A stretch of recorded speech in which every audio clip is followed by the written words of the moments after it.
दोस्तों आप सभी को नमस्कार। आज हम मई 2024 की कंप्लीट करंट अफेयर्स की घटनाओं पर चर्चा करेंगे। इससे पहले हमने जुलाई और जून की करंट अफेयर्स की घटनाओं पर आपको क्लास प्रोवाइड कर दी है।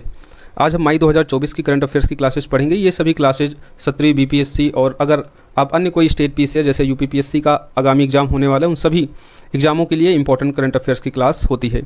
ये वन स्टॉप सोल्यूशन है। यहाँ से पढ़ने के बाद फिर आपको कहीं और से पढ़ने की ज़रूरत नहीं पड़ेगी। अगर आपने इससे पहले कहीं कुछ पढ़ा है तो प्लीज़ एक बार इस क्लास के साथ ज़रूर गो थ्रू होइएगा। 17वीं बीपीएससी के लिए हमारी डेडिकेटेड एक संकल्प बैच चल रही है जहाँ पर हम लोग प्रीलिम्स और मेंस दोनों की प्रिपरेशन कर रहे हैं। जो बच्चे इस बैच में इनरोल होना चाहते हैं वो 6306473800 इस दिए हुए नंबर पर कॉल या मैसेज करके इसके बारे में अधिक जानकारी ले सकते हैं। इस बैच की फ़ीस केवल 499 है। यहाँ पर मेंस और प्रीलिम्स दोनों की प्रिपरेशन हो रही है। तो चलिए बिना देर के क्लास को अपनी शुरू करते हैं और पढ़ते हैं मई 2024 की सभी महत्वपूर्ण करंट अफेयर्स की घटनाएं। हम इन क्लासेज में महत्वपूर्ण नियुक्तियाँ, इंपॉर्टेंट बुक्स, डे और जितनी चीज़ें पूछी जाती हैं साइंस टेक्नोलॉजी से रिलेटेड, रिपोर्ट, महत्वपूर्ण योजनाएं, प्रमुख शयन अभ्यास, समितियाँ, सम्मेलन, ये सब हम चीज़ पढ़ते हैं जहाँ से आपके एग्जाम में प्रश्न पूछा जाता है। खेल कूद का सेक्शन और फिर कुछ इंपॉर्टेंट फैक्ट जो आपके आगामी एग्जाम के लिए पूछे जाने की जहाँ से प्रबल संभावना होगी वो सभी हम लोग यहाँ पर कवर अप करते हैं, तो कुछ भी छूटेगा नहीं। सबसे पहले हम लोग महत्वपूर्ण नियुक्तियों के बारे में देखेंगे क्योंकि यहाँ से एक प्रश्न तो आपके एग्जाम में पूछा ही जाता है। नियुक्तियों में पहला नाम है पवन दौलरी का। ये भारतीय मूल के अमेरिकी हैं। इन्हें माइक्रोसॉफ्ट विंडोज़ के नए प्रमुख के रूप में नियुक्त किया गया है। नाम क्या है? पवन दौलरी। अंद्रेज प्लेंकोविक, इन्हें क्रोएशिया का नया पीएम बनाया गया है। लगातार तीसरी बार क्रोएशिया के प्रधानमंत्री बने हैं। नाम क्या है? अंद्रेज प्लेंकोविक। जेरोमिया मानेले, ये सोलोमन आइलैंड के नए पीएम बने हैं। नेक्स्ट है लाई चिंगते। लाई चिंगते आपके एग्जाम पॉइंट ऑफ व्यू से इंपॉर्टेंट है। ये ताइवान के नए राष्ट्रपति बने हैं और इन्हीं के साथ में ताइवान के उपराष्ट्रपति का भी चुनाव हुआ है और हसयामो बी खिम उपराष्ट्रपति बने हैं ताइवान के और राष्ट्रपति के रूप में किसे नियुक्त किया गया है?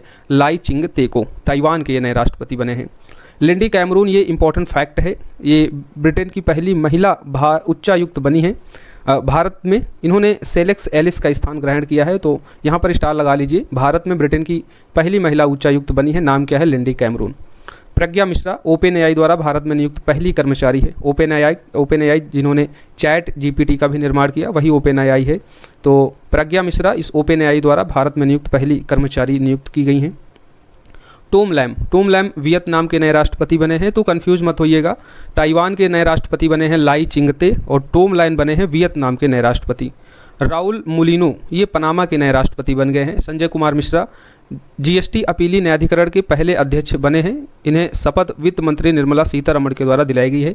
ये आपके एग्जाम में पूछे जाने लायक प्रश्न होता है। आपसे पूछ लिया जाएगा कि हाल ही में जीएसटी अपीली न्यायाधिकरण को इस्टेब्लिश किया गया था, उसके पहले अध्यक्ष किसे नियुक्त किया गया? एक स्टेटमेंट तो ये होगा, नाम पूछ लेगा, नाम बताइएगा संजय कुमार मिश्रा। और इनको शपथ कौन दिलाता है? तो वित्त मंत्री जो होते हैं वो दिलाते हैं और तत्कालीन वित्त मंत्री हमारी निर्मला सीतारमण जी हैं जिन्होंने शपथ दिलाई।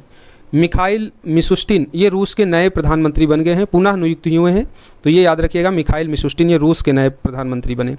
मोहम्मद मोखबिर ईरान के पहले उपराष्ट्रपति हैं जिन्हें अंतरिम राष्ट्रपति बनाया गया है। आप जानते हैं इनकी नियुक्ति ईरान के राष्ट्रपति इब्राहिम रईसी की हेलीकॉप्टर दुर्घटना में मृत्यु हो जाने के बाद की गई है। तो ईरान के पहले उपराष्ट्रपति जिन्हें अंतरिम राष्ट्रपति बनाया गया उनका नाम क्या है? मोहम्मद मोखबिर। किस लिए बनाया गया है? क्योंकि ईरान के जो तत्कालीन राष्ट्रपति थे इब्राहिम रईसी, उनका हेलीकॉप्टर दुर्घटना में मृत्यु हो गई थी। ये तो होगी प्रमुख नियुक्ति। अब हम लोग पुरस्कार और सम्मान की श्रेणी को पढ़ेंगे। पहला इंपॉर्टेंट अवार्ड्स है गोल्डमैन पर्यावरण पुरस्कार 2024। इस गोल्डमैन पर्यावरण पुरस्कार को ग्रीन नोबेल पुरस्कार भी कहा जाता है। आलोक शुक्ला को दिया गया है। इन्हें यह पुरस्कार छत्तीसगढ़ में हसदेव अरण्य के जंगलों को बचाने के प्रयास के लिए दिया गया है। याद रखिएगा, गोल्डमैन पर्यावरण पुरस्कार 2024 आलोक शुक्ला को। स्कॉच पर्यावरण सामाजिक और शासन पुरस्कार 2024 का मिला है ग्रामीण विद्युतीकरण निगम आरआईसी लिमिटेड को। ये नवीनीकरण ऊर्जा वित्त पोषण श्रेणी में इसको मिला है। स्कॉच पर्यावरण सामाजिक शासन पुरस्कार ग्रामीण विद्युतीकरण निगम लिमिटेड को। विश्व साहित्यिक पुरस्कार मिला है ममता सागर को, ये कन्नड़ कावित्री हैं। Kalinga institute of social sciences मानवतावादी पुरस्कार ये रतन टाटा जी को मिला है। रतन टाटा को कौन सा अवार्ड मिला है? तो Kalinga institute of social sciences मानवतावादी पुरस्कार। खगोल विज्ञान में प्रतिष्ठित श पुरस्कार किसे मिला है? तो ये मिला है श्रीनिवास आर कुलकर्णी को। ये भारतीय मूल के अमेरिकी हैं, श्रीनिवास आर कुलकर्णी। खगोल विज्ञान में प्रतिष्ठित सा पुरस्कार दिया गया। व्हिटले गोल्ड अवार्ड 2024। व्हिटले गोल्ड अवार्ड को ग्रीन ऑस्कर भी कहा जाता है, इंपॉर्टेंट अवार्ड होता है, पूछे जाने लायक। डॉक्टर पूर्णिमा देवी बर्मन को दिया गया है। डॉक्टर पूर्णिमा देवी बर्मन ये असम से बिलोंग करती हैं। यह पुरस्कार जंगल में अपनी टीम के साथ ग्रेटर एडजुटेड स्टार्क, जिसे हम हरगिला भी कहते हैं, और उसके आर्द्रभूमि आवास की रक्षा के लिए इनको दिया गया है हुटले गोल्ड अवार्ड पुरस्कार। डॉक्टर पूर्णिमा देवी जो असम से बिलोंग करती हैं। डॉक्टर पूर्णिमा देवी बर्मन को 2022 में यूएन के सर्वोच्च पर्यावरण सम्मान चैंपियनशिप ऑफ द अर्थ से भी सम्मानित किया गया था, याद रखिएगा। साहित्यिक अकादमी फेलोशिप सम्मान रस्किन बॉन्ड को दिया गया है। ये एक अंग्रेजी लेखक हैं रस्किन बॉन्ड, जिन्हें दिया गया है साहित्यिक अकादमी फेलोशिप सम्मान। यूनेस्को गुलेर्मो कैनो विश्व प्रेस स्वतंत्रता पुरस्कार इंपॉर्टेंट अवार्ड है। ये गाजा में संकट को कवर करने वाले फिलिस्तीनी पत्रकारों को दिया गया है। नेक्स्ट है जीरो वेस्ट टू लैंडफिल का दर्जा, ये तिरुवनंतपुरम अंतर्राष्ट्रीय हवाई अड्डे को दिया गया है।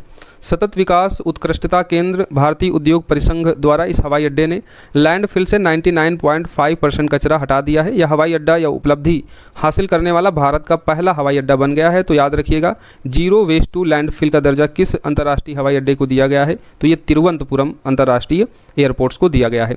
अंतर्राष्ट्रीय बुकर पुरस्कार 2024, बुकर पुरस्कारों से प्रश्न आपके एग्जाम में पूछा जाता है। तो ये दिया गया है जेनी एर्पेनबेक। जेनी एर्पेनबेक एक जर्मनी लेखिका हैं। इनका उपन्यास है कैरोस, जिसका अनुवाद किसने किया अंग्रेजी में, तो माइकल हॉफमैन। तो माइकल हॉफमैन और जेनी एर्पेनबेक को ये अंतर्राष्ट्रीय बुकर पुरस्कार दिया गया है। जर्मनी लेखिका हैं एर्पेनबेक, उनका उपन्यास क्या है, कैरोस, जिसको अंतर्राष्ट्रीय बुकर पुरस्कार मिला है। इस कैरोस का अनुवाद किसने किया, तो माइकल हॉफमैन, ये भी आप याद रखिएगा। डॉक्टरेट मानद की उपाधि दी गई है मैकगिल यूनिवर्सिटी कनाडा द्वारा किसे, सौम्या स्वामीनाथन को। 108वां पुलित्जर पुरस्कार 2024 देख लीजिए। ये अलग अलग श्रेणी में दिया जाता है, जो इंपॉर्टेंट श्रेणी है जहां से आपके एग्जाम में प्रश्न पूछा जाता है। हमने केवल वही यहां पर मेंशन किया है। जैसे सार्वजनिक सेवा यानी पब्लिक सर्विस के लिए जो दिया गया है पुलित्जर पुरस्कार, वो कैलिफोर्निया के प्रोपब्लिका के पत्रकारों को दिया गया है। राष्ट्रीय रिपोर्टिंग के लिए पुलित्जर पुरस्कार राइटर्स के कर्मचारियों और वाशिंगटन पोस्ट के कर्मचारियों को दिया गया है। अंतर्राष्ट्रीय रिपोर्टिंग ये न्यूयॉर्क टाइम्स के कर्मचारियों को दिया गया है। तो ये 3 इंपॉर्टेंट श्रेणियाँ होती हैं पुलित्जर पुरस्कार की, जहाँ से प्रश्न आपके एग्जाम में आता है, तो आप लोग याद रखिएगा। पब्लिक सर्विस वाला तो इंपॉर्टेंट ज़्यादा हो जाता है, तो ये दिया गया है कैलिफोर्निया के प्रोपब्लिका के पत्रकारों को। अब हम कुछ इंपॉर्टेंट बुक्स देखेंगे मे मंथ की। पहली बुक है adventures of the travelling monk a memoir, जिसके लेखक हैं इंद्रद्युम्न स्वामी। इंद्रद्युम्न स्वामी की कौन सी किताब है, तो adventures of the travelling monk. The winners mindset Sen Watson India's nuclear titans के लेखक हैं सौम्या अवस्थी और श्रवण बरुआ। इन दोनों लोगों ने मिलकर द विनर्स माइंडसेट बुक्स लिखी। इस पुस्तक में भारत के परमाणु शक्ति संपन्न राष्ट्र बनने के बारे में बताया गया है, तो याद रखिएगा ये। अब हम कुछ इंपॉर्टेंट डेज देखेंगे। अंतर्राष्ट्रीय श्रम दिवस ये 1 मई को मनाया जाता है। विश्व प्रेस स्वतंत्रता दिवस ये 3 मई को मनाया जाता है। इस बार की जो थीम है वर्ल्ड फ्रीडम डे की, वो है a press for the planet. A press for the planet जो है वो वर्ल्ड प्रेस फ्रीडम डे की थीम है, 3 मई को मनाया जाता है। अंतर्राष्ट्रीय तेंदुआ दिवस ये भी 3 मई को ही मनाया जाता है। मार्च 2023 में इसे मनाए जाने की घोषणा की गई थी। इस चीज़ को भी याद रखना, क्योंकि ये लेटेस्ट है, तो इस तरीके के स्टेटमेंट बना के आपसे प्रश्न पूछ लिए जाते हैं। तो मार्च 2023 में इसे मनाए जाने की घोषणा की गई थी। राष्ट्रीय तेंदुआ दिवस किस दिन मनाए जाने की घोषणा की गई थी, 3 मई को। राष्ट्रीय प्रौद्योगिकी दिवस 11 मई को मनाया जाता है। 11 मई को क्यों मनाया जाता है, क्योंकि इसी दिन 1998 को भारत ने पोखरण में ऑपरेशन शक्ति के तहत अपना द्वितीय परमाणु परीक्षण लॉन्च किया था, और इसी के उपलक्ष्य में 11 मई को नेशनल टेक्नोलॉजी डे मनाया जाता है। अंतर्राष्ट्रीय परिवार दिवस ये 15 मई को मनाया जाता है। थीम है इस बार की फैमिलीज एंड क्लाइमेट चेंज।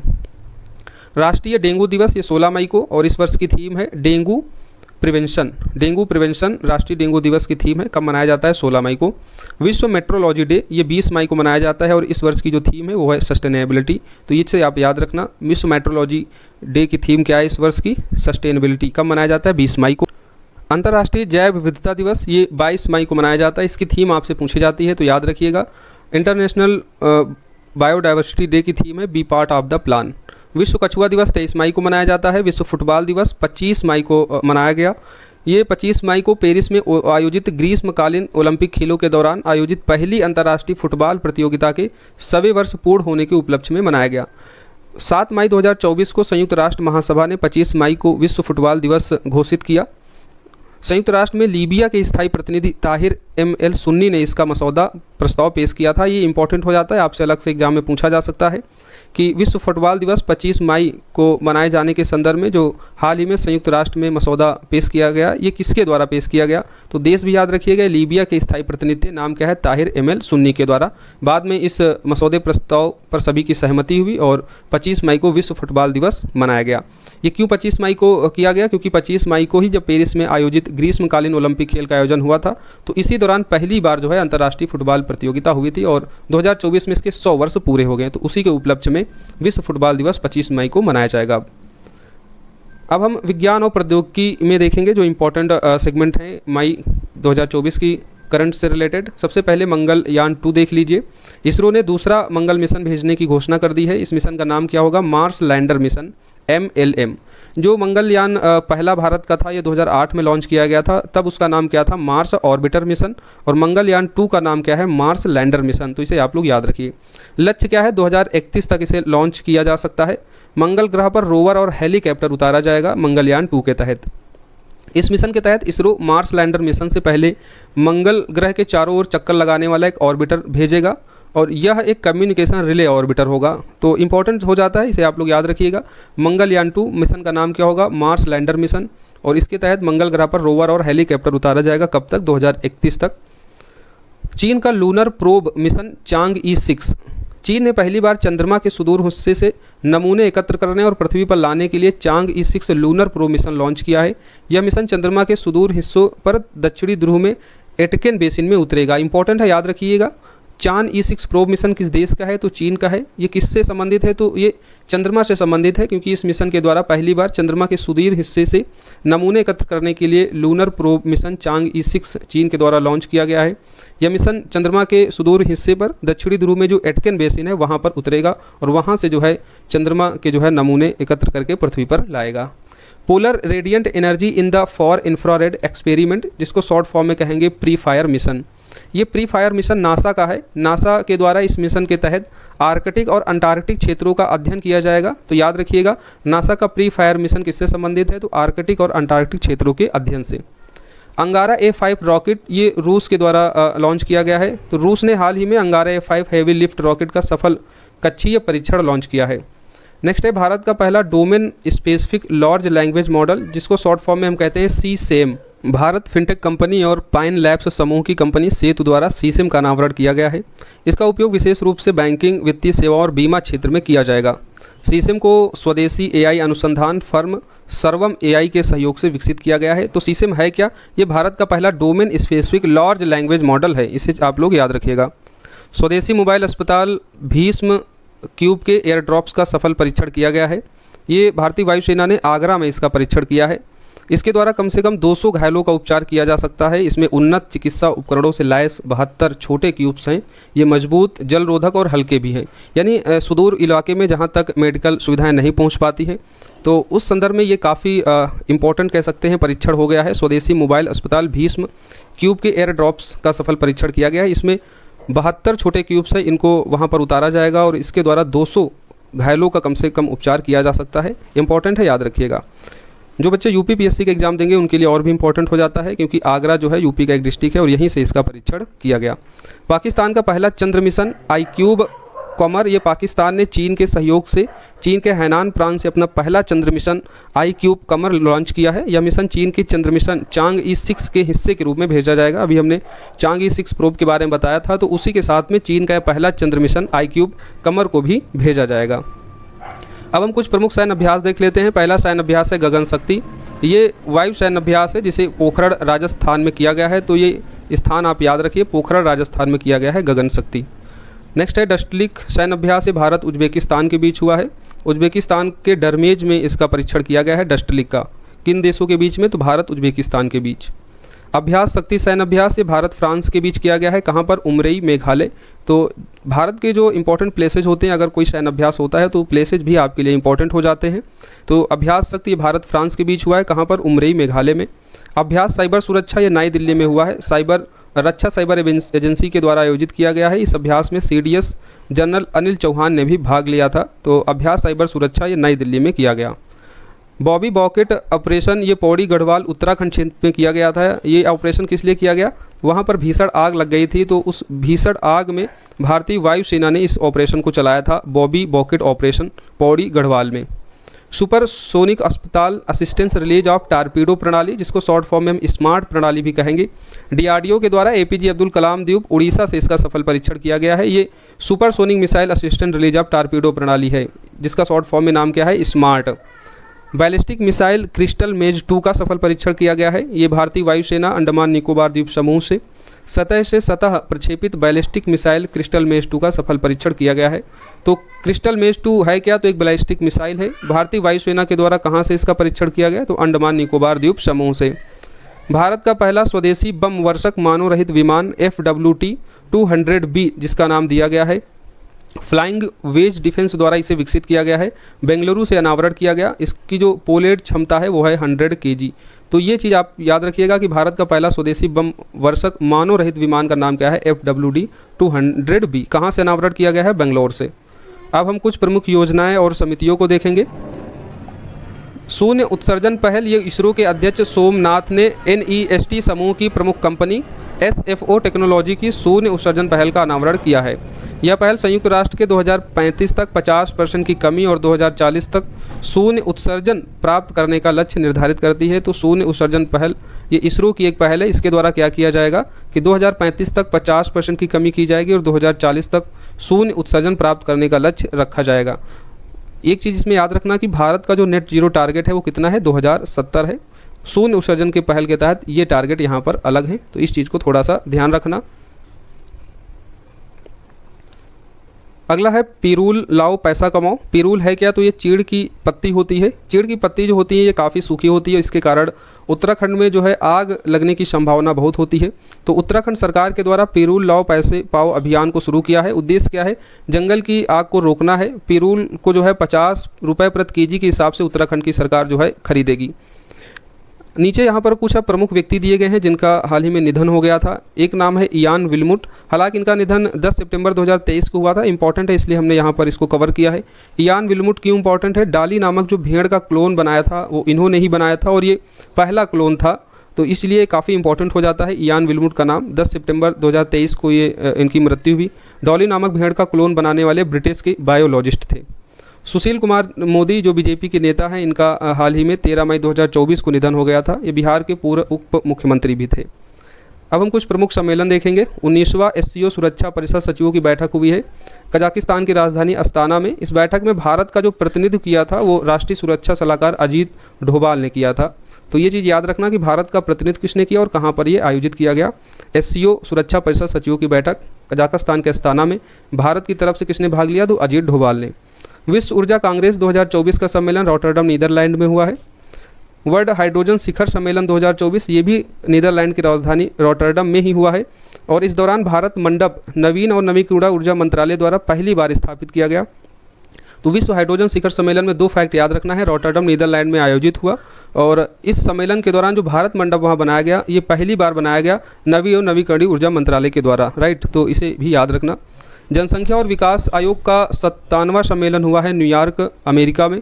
इसकी जो थीम थी वो SDG का स्थानीयकरण था। थीम आपके लिए इंपॉर्टेंट हो जाता है।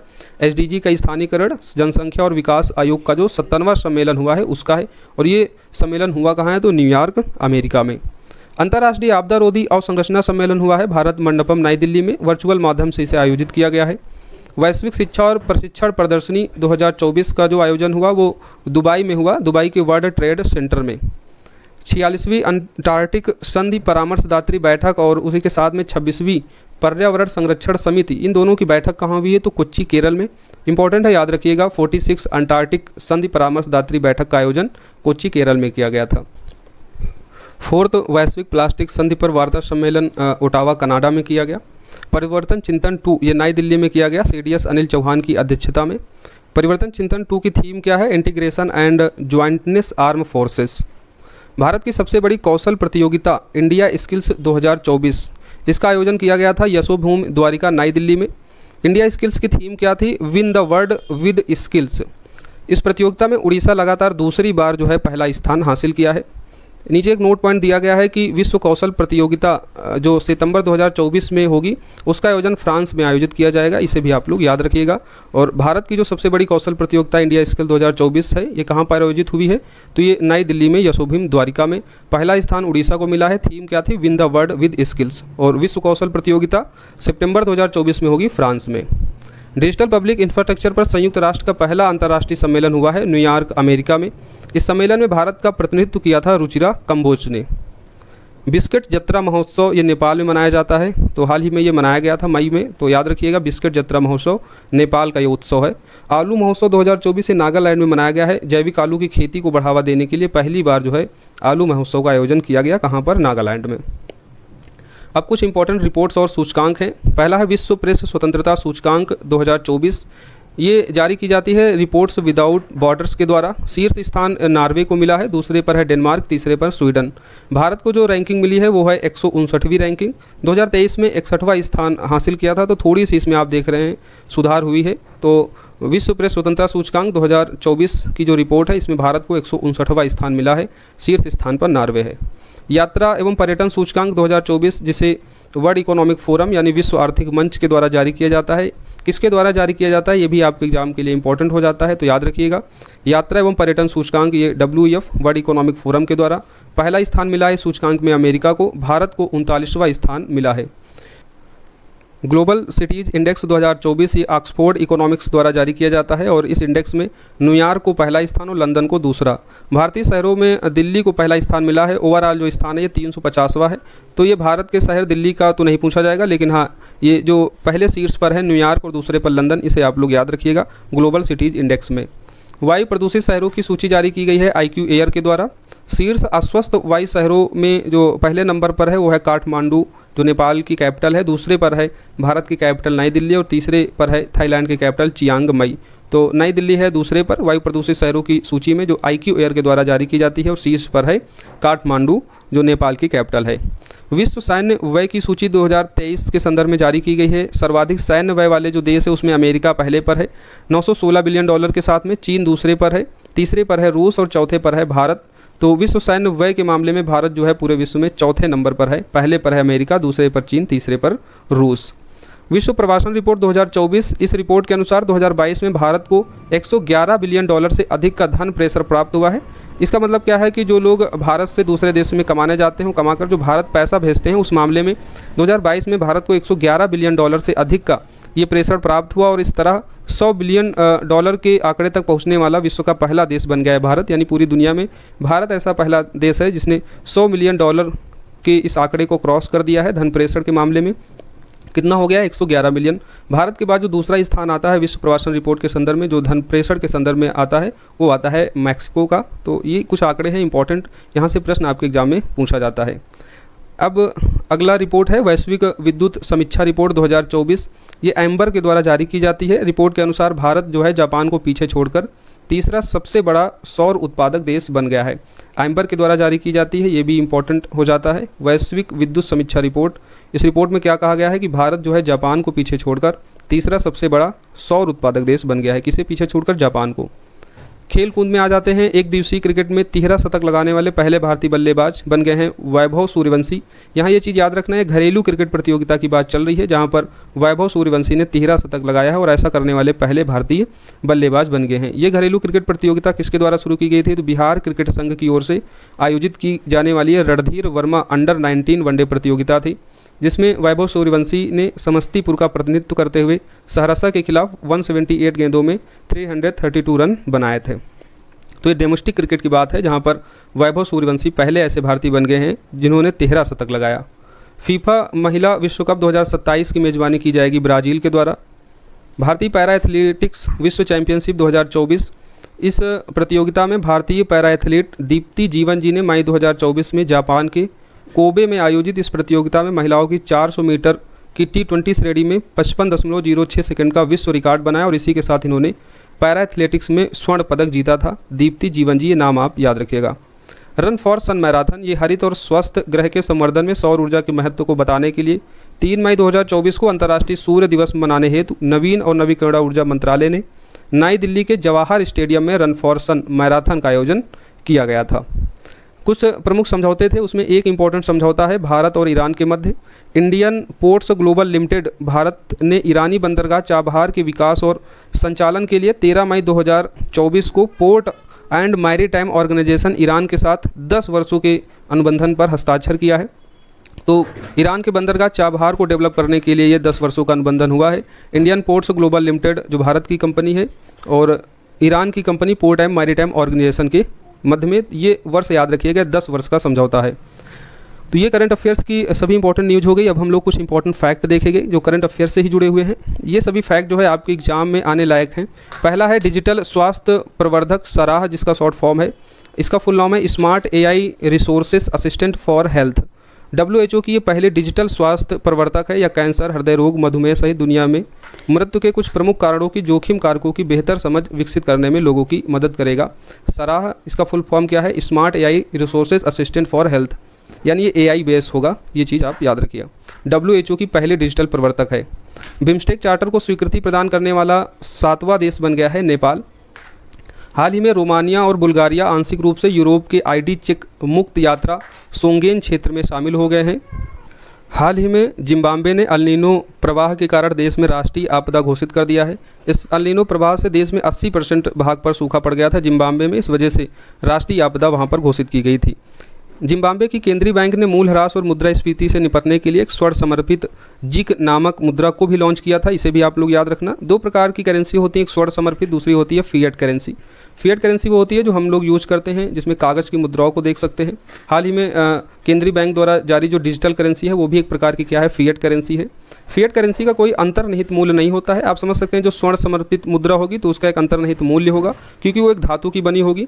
वहीं जो कागज़ की मुद्राएं डिजिटल करेंसी है, इनका कोई अंतर्निहित मूल्य नहीं होता है। ये सरकार द्वारा एक वैध मुद्रा होती है, लीडर टेंडर होता है। फिएट करेंसी जो होती है वो भौतिक वस्तु द्वारा समर्थित भी नहीं होती है। इनका जो मूल्य होता है वो आपूर्ति और मांग से निर्धारित होता है।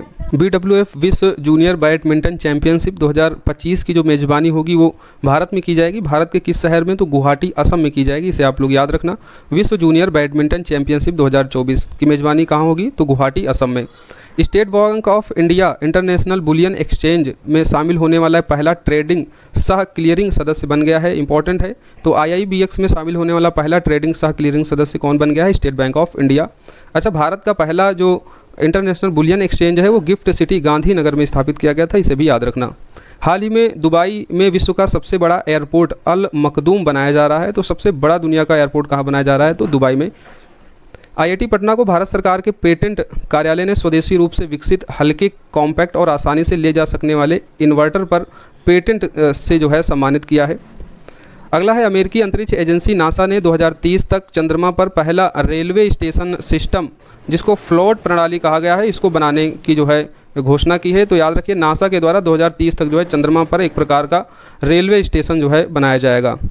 हाल ही में मंगोलिया की जो कैपिटल है उलान बटोरा, इसकी 10वीं memory of the world committee for Asia and Pacific की बैठक हुई थी। और इस बैठक के दौरान तुलसीदास की रामचरितमानस, विष्णु शर्मा की पंचतंत्र और आचार्य आनंदवर्धन की सुहृदय लोकलोकन की जो रचना है, इन तीनों को यूनेस्को के memory of the world Asia Pacific regional register में शामिल किया गया है। तो ये तीनों रचनाओं के आपको नाम याद रखना है। पंचतंत्र के विष्णु शर्मा, रामचरितमानस तुलसीदास की, ये आपको याद होगा। ये रचना जो है एक नई लग रही होगी। आचार्य आनंदवर्धन की सुहृदय लोकलोकन, इन तीनों को यूनेस्को के memory of the world Asia Pacific regional register में शामिल किया गया है। कब? जब उलान बटोरा जो मंगोलिया की कैपिटल है, यहाँ पर 10वीं memory of the world committee for Asia and Pacific की बैठक हुई थी। इस दौरान हाल ही में चर्चा में रही लक्ष्मण तीर्थ नदी, ये कर्नाटक में है। लक्ष्मण तीर्थ नदी का पानी काफ़ी सूख गया है, इसके कारण ये चर्चा में रही। लक्ष्मण तीर्थ नदी जो है वो कावेरी नदी की सहायक नदी है, इस चीज़ को भी याद रखना। वर्ल्ड एक्वेटिक्स ने 2400 मीटर, या अगर इसको फिट में लिखेंगे तो 8200 फीट की ऊंचाई पर विश्व का सबसे ऊंचा प्रतियोगी स्विमिंग पूल बनाया जा रहा है। कहाँ पर? भूटान में। तो ये याद रखना, दुनिया का सबसे ऊंचा प्रतियोगी स्विमिंग पूल कहाँ बनाया जा रहा है? भूटान में।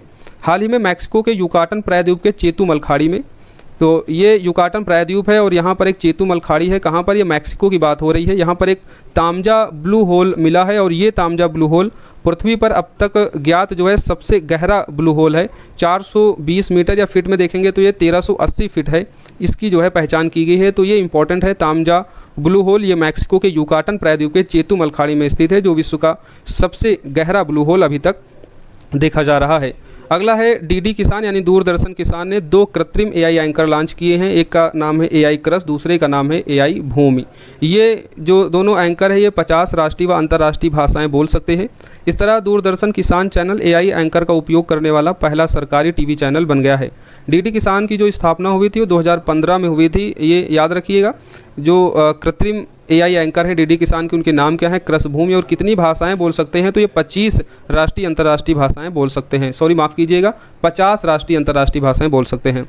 हाल ही में रूस की तेल कंपनी रोसजिया ने ब्रिटिश अंटार्कटिका क्षेत्र में तेल व गैस के विशाल भंडार की खोज की है। रोसजिया के अनुसार ये जो भंडार है यहाँ पर लगभग 511 बिलियन बैरल तेल होने का अनुमान है। तो किस देश की कंपनी है रोसजिया, तो रूस की है, जिसने कहाँ पर तेल खोजा है, तो ब्रिटिश अंटार्कटिका क्षेत्र में।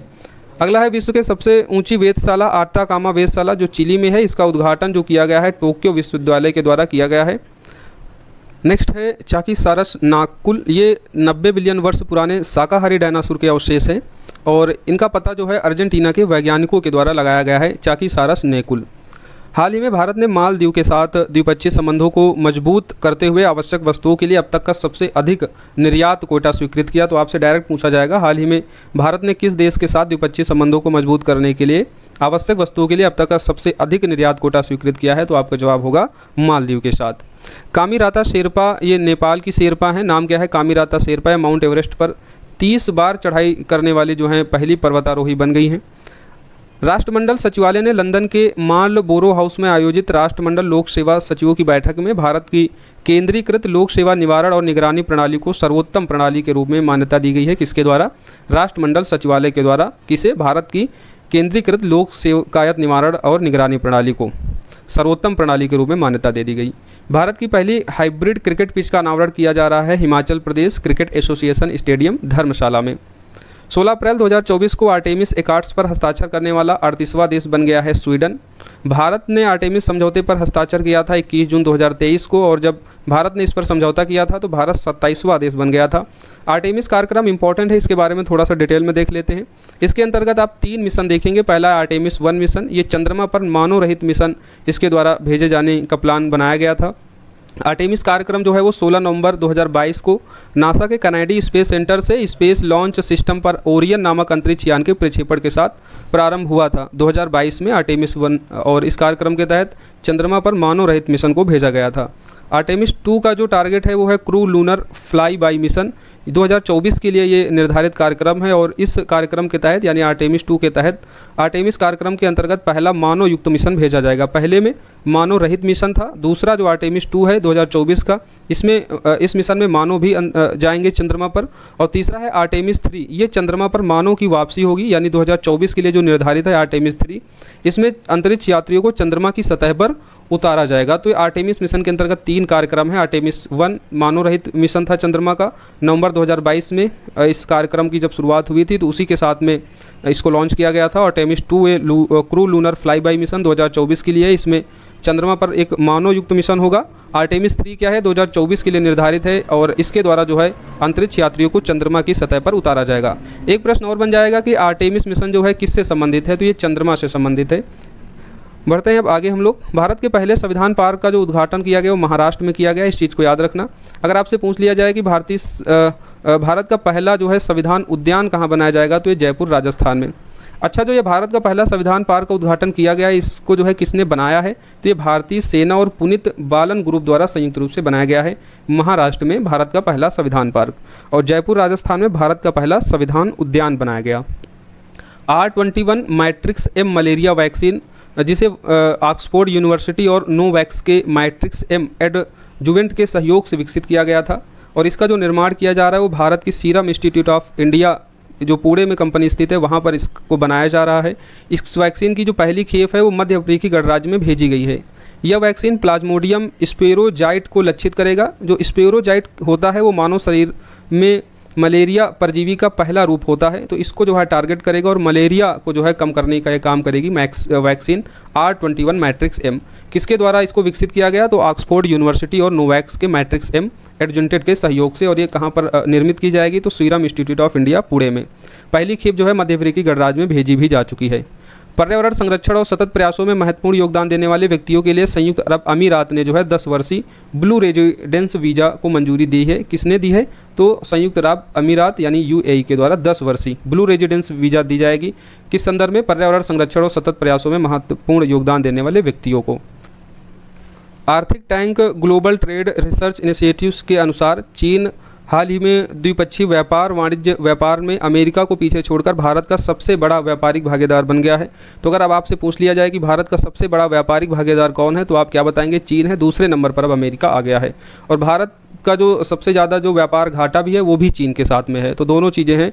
व्यापारिक भागीदारी भले चीन बन गया हो, लेकिन इन दोनों देशों के बीच जो व्यापार होता है भारत और चीन के बीच, इसमें फ़ायदा जो है वो चीन को ही होता है, क्योंकि भारत जो है अधिकतर चीज़ें क्या करता है? चीन से इम्पोर्ट करता है। नेक्स्ट है गोपी थोटाकुरा, ये विजयवाड़ा आंध्र प्रदेश से बिलोंग करते हैं। ब्लू ओरिजिन के न्यू शेपर्ड 25 मिशन के जो 6 सदस्यों को अंतरिक्ष में ले जाएगा, इन 6 सदस्यों में से विजयवाड़ा आंध्र प्रदेश के गोपी थोटाकुरा भी शामिल हो गए हैं। और गोपी थोटाकुरा जब शामिल हुए तो ऐसे पहले भारतीय अंतरिक्ष यात्री पर्यटक बन गए हैं और अंतरिक्ष में जाने वाले दूसरे भारतीय भी बन गए हैं। तो ये चीज़ याद रखना, गोपी थोटाकुरा विजयवाड़ा आंध्र प्रदेश से बिलोंग करते हैं और ये ब्लू ओरिजिन मिशन के 6 सदस्यों में से एक के रूप में शामिल होकर पहले अंतरिक्ष पर्यटक और अंतरिक्ष में जाने वाले दूसरे भारतीय बन गए हैं। पहले भारतीय का नाम क्या था? तो ये राकेश शर्मा थे, जो 3 अप्रैल 1984 को जो है अंतरिक्ष में गए थे। 6 यात्रियों में एक नाम आपको और याद रखना है, एड ड्वार्ट का। एड ड्वार्ट 90 वर्षीय हैं, जो पहले अश्वेत अंतरिक्ष यात्री बन गए हैं। तो ये इंपॉर्टेंट फैक्ट है, आपके एग्जाम में पूछे जाने लायक। भारतीय सेना ने सेना की 2 सबसे ऊंची टैंक मरम्मत सुविधाओं को पूर्वी लद्दाख में LAC के निकट स्थापित किया गया है। ये 2 ऊंची जो टैंक मरम्मत सुविधाएं हैं, एक न्यूमा में, दूसरा दौलत बेग ओल्डी सेक्टर में बनाई जा रही हैं। #प्लेटू अभियान, ये स्वच्छ खेलों के बारे में जागरूकता बढ़ाने के लिए शुरू किया गया है राष्ट्रीय रोधी डोपिंग एजेंसी यानी शॉर्ट फॉर्म में जिसे नाडा कहते हैं, इसके द्वारा। भारत सरकार ने केरल स्थित अडानी ग्रुप के विंझिझम पोर्ट को भारत के पहले ट्रांसशिपमेंट हब के रूप में मंजूरी दे दी है। इसे याद रखना, इंपॉर्टेंट ये पॉइंट हो जाता है। विंझिझम पोर्ट को भारत का पहला ट्रांसशिपमेंट हब के रूप में मंजूरी दी गई है। नेक्स्ट है, हवा से कार्बन डाइऑक्साइड गैस को सोखने वाला दुनिया का सबसे बड़ा जो प्लांट है वो शुरू किया गया है। उसका नाम क्या है? मैमथ।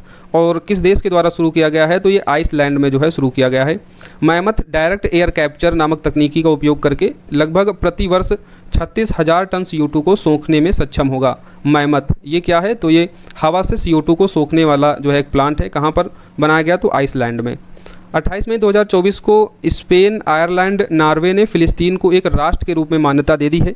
यह पहली बार है जब किसी पश्चिमी यूरोपीय देशों ने फ़िलिस्तीन को राष्ट्र के रूप में मान्यता दी है। अब कोई देश राष्ट्र कब बनता है? तो यहाँ पर एक मोंटेवीडियो कन्वेंशन हुआ था 1933 में राष्ट्र के अधिकारों और कर्तव्यों पर। तो किसी क्षेत्र को राष्ट्र के रूप में मान्यता प्राप्त करने की 4 शर्तों का उल्लेख किया गया था इस मोंटेवीडियो कन्वेंशन 1933 में। पहला, एक तो वो क्षेत्र में एक स्थायी आबादी हो। दूसरा, स्पष्ट रूप से परिभाषित उस क्षेत्र का भौगोलिक क्षेत्र हो। तीसरा, सरकार शासन की अवधारणा हो। और चौथा, अन्य राज्यों के साथ संबंध बनाने की क्षमता हो।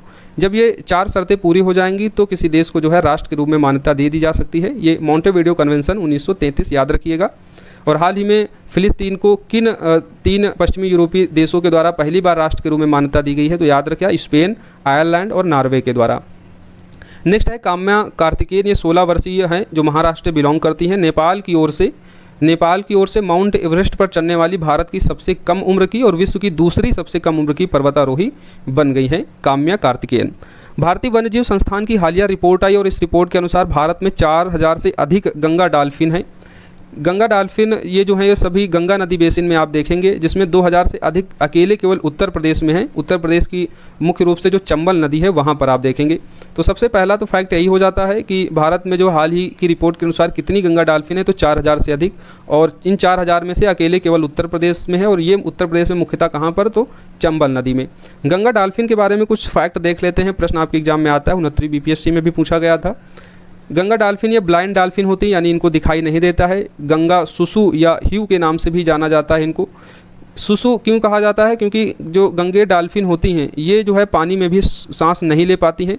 तो हर 30 से 120 सेकंड के बाद जो है पानी की सतह पर आती हैं, आवाज़ करते हुए आती हैं। जब सांस लेती हैं तो सुसु की आवाज़ आती है, इसलिए इनको गंगा सुसु भी कहा जाता है, ह्यू के नाम से भी जाना जाता है। केवल मीठे पानी में रह सकती है, इंपॉर्टेंट स्टेटमेंट है, केवल मीठे पानी में रह सकती हैं गंगा डॉल्फिन। शिकार करने के लिए सोनार तकनीकी का उपयोग करती हैं, यानी जब इनको शिकार करना होता है दिखाई देता नहीं, ब्लाइंड होती हैं, तो सोनार तकनीकी का मतलब क्या होता है, ये एक रेडिएशन भेजती हैं और जब ये किसी से टकराती हैं तो फिर से इन्हीं के पास रेडिएशन आती है तो समझ जाती हैं कि आगे कोई जीव जो है ये इस दिशा में है, तो इस माध्यम से जो है ये शिकार करती हैं। सामान्यतः अकेले या छोटे समूह में इनको आप देखेंगे। पानी में सांस नहीं ले सकते, इसलिए प्रत्येक 30 से 120 सेकंड में पानी की सतह पर इनको आना पड़ता है। भारत में मुख्यतः गंगा और उसकी सहायक नदियों में आप देखेंगे। गंगा डॉल्फिन का जो गर्भधारण है वो 9 से 11 माह तक है और एक समय में केवल एक ही बच्चे को ये जन्म देती हैं। इनके संरक्षण के लिए भारत सरकार के द्वारा कई प्रयास किए गए, जैसे वन्यजीव संरक्षण अधिनियम 1972 की अनुसूची 1 में इनको शामिल किया गया है। 5 अक्टूबर 2009 को भारत का इसे राष्ट्रीय जलीय जीव घोषित किया गया था। बिहार सरकार के द्वारा बिहार के भागलपुर में विक्रम डॉल्फिन अभ्यारण्य को स्थापित किया गया था। जो ये विक्रम डॉल्फिन अभ्यारण्य है ये भागलपुर में है और भागलपुर में भी कहाँ से कहाँ तक, तो सुल्तानगंज से कहलवा गाँव तक है। 1991 में इसको बनाया गया था। सुल्तानगंज से कहलवा गांव जो है लगभग 60 किलोमीटर लंबा क्षेत्र है और ये विश्व का एकमात्र डॉल्फिन अभ्यारण्य है। ये चीज़ भी आप लोग याद रखना, भागलपुर में। और ये कब बना था? 1991 में, विक्रमशिला डॉल्फिन अभ्यारण्य जिसे कहते हैं, सुल्तानगंज से कहलगांव तक। 5 अक्टूबर को गंगा डॉल्फिन दिवस भी मनाया जाता है क्योंकि 5 अक्टूबर 2009 को ही इसे भारत का राष्ट्रीय जलीय जीव घोषित किया गया था। विश्व का सबसे बड़ा सौर ऊर्जा संयंत्र, बिहार का सबसे बड़ा सौर ऊर्जा संयंत्र जो है वो बांका में चालू किया गया है। बांका बिहार के एक डिस्ट्रिक्ट है, वहाँ पर चालू किया गया है बिहार का सबसे बड़ा सौर ऊर्जा संयंत्र। तिरुवनंतपुरम अंतर्राष्ट्रीय हवाई अड्डा जीरो वेस्ट टू लैंडफिल की प्रतिष्ठित मान्यता प्राप्त करने वाला पहला हवाई अड्डा बन गया।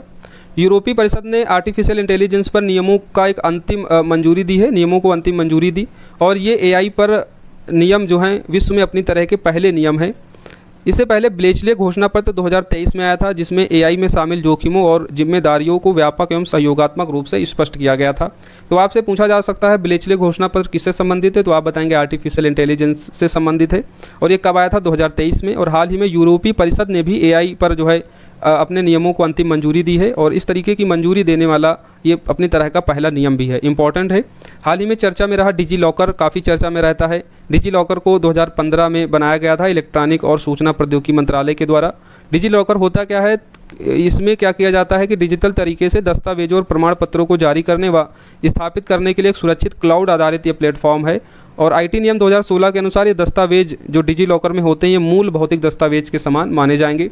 तो ये डिजी लॉकर काफ़ी इंपॉर्टेंट है, चर्चा में रहता है। 2015 में इस्टेब्लिश किया गया था इलेक्ट्रॉनिक और सूचना प्रौद्योगिकी मंत्रालय के द्वारा। यहाँ पर क्या किया जाता है, डिजिटल माध्यम से जो है अपने दस्तावेजों को रख सकते हैं या फिर किसी संस्था के द्वारा जो है आपके प्रमाण पत्र भी इसी डिजी लॉकर में जारी किए जा सकते हैं और ये सभी प्रमाण पत्र दस्तावेज जो होते हैं वो 2016 आईटी नियम के अनुसार मूल भौतिक दस्तावेज माने जाएंगे।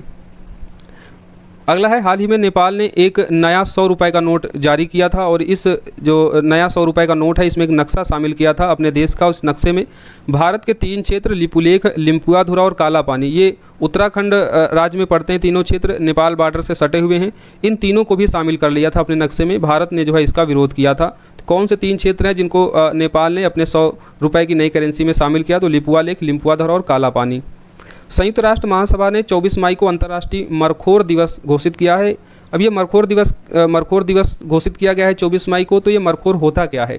ये मध्य और दक्षिण एशिया के पहाड़ी क्षेत्र में पाई जाने वाली पेंचदार सींग वाले बकरे की एक प्रजाति है और पाकिस्तान का राष्ट्रीय पशु भी है, तो याद रखना।